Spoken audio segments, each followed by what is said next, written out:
Khabbab bin al-Arat, Razi-Allah anhu, replied, "By Allah, I cannot leave the religion of Muhammad sallallahu alaihi wasallam." Among those who mocked was Aswad bin Abdu Yahuth. He was a cousin of the Prophet sallallahu alaihi wasallam. Whenever he saw the Muslims, he would say to his companions, "Look, here come the kings of the earth who will inherit the kingdoms of Caesar and Kisra."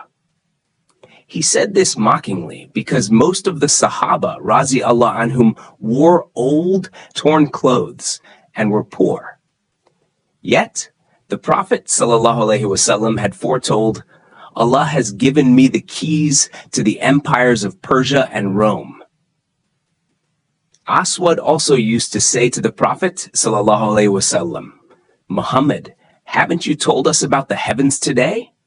What news do you have from the sky?"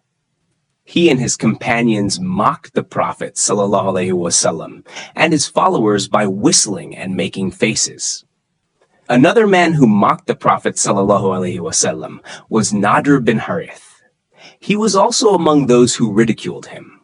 Many of those who mocked the Prophet ﷺ were punished by Allah and died from various calamities before the migration. One of these mockers was Walid bin Mughira, the father of Hazrat Khalid, Razi-Allah anhu. He was also Abu Jahl's uncle and was known as one of the wealthy men of the Quraysh.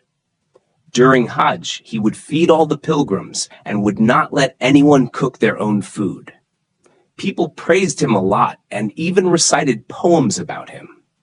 He had many gardens, including one that bore fruit all year long. But Walid caused so much trouble for the Prophet ﷺ that the Prophet made a dua prayer against him.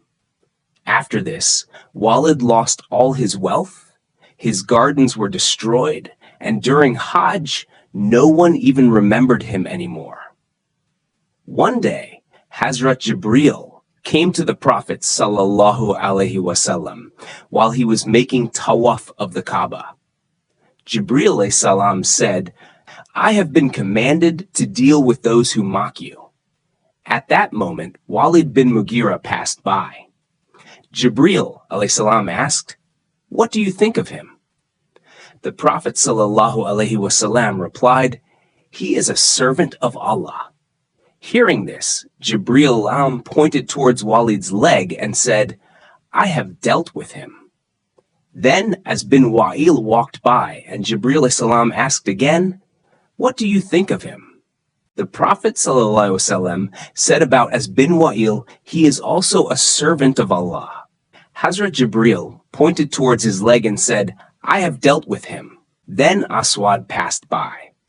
The Prophet ﷺ said, "He is an evil man."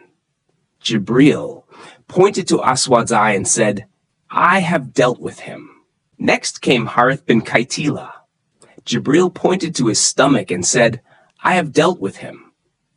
After this incident, Aswad bin Abdu Yahuth left his house and was burned by the heat of the sun. His face turned completely black. When he returned home, his family could not recognize him and shut the door on him. He became extremely thirsty and kept drinking water until his stomach burst. Harith bin Kaitila ate a salty fish, which caused intense thirst. He kept drinking water until his stomach also burst. As for Walid bin Mughira, one day he passed by a man who was making arrows. One of the arrows got caught in Walid's clothes. Out of pride, Walid refused to bend down and remove it. When he moved forward, the arrow pierced his leg. The wound became infected, spread poison, and led to his death. As bin Wa'il had a thorn stuck in his foot, causing swelling so severe that his foot became as flat as a millstone. He died in this condition.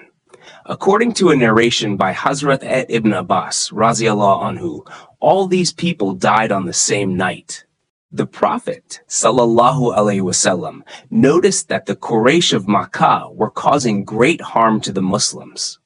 At that time, the Muslims did not have enough strength to resist. So, the Prophet ﷺ advised them, spread out on the earth. Allah will gather you together again. The Sahaba, Radhiyallahu anhum, asked, where should we go? The Prophet ﷺ pointed towards the land of Abyssinia and said, go to Abyssinia because the king there is just. He does not allow anyone to be wronged. It is a land of truth. Stay there until Allah removes these hardships and makes things easier for you. It is mentioned in a hadith that anyone who moves even a small distance to save their faith will be rewarded with paradise. Following this guidance, many Muslims left their homeland to protect their religion. Some migrated alone, while others took their families with them. Among those who migrated with their families was Hazrat Uthman Ghani, Radhiyallahu anhu. He traveled with his wife, Hazrat Ruqayya, Radhiyallahu anha, who was the daughter of the Prophet, sallallahu alaihi wasallam. Hazrat Uthman Ghani, Radhiyallahu anhu, was the first person to migrate for the sake of Islam.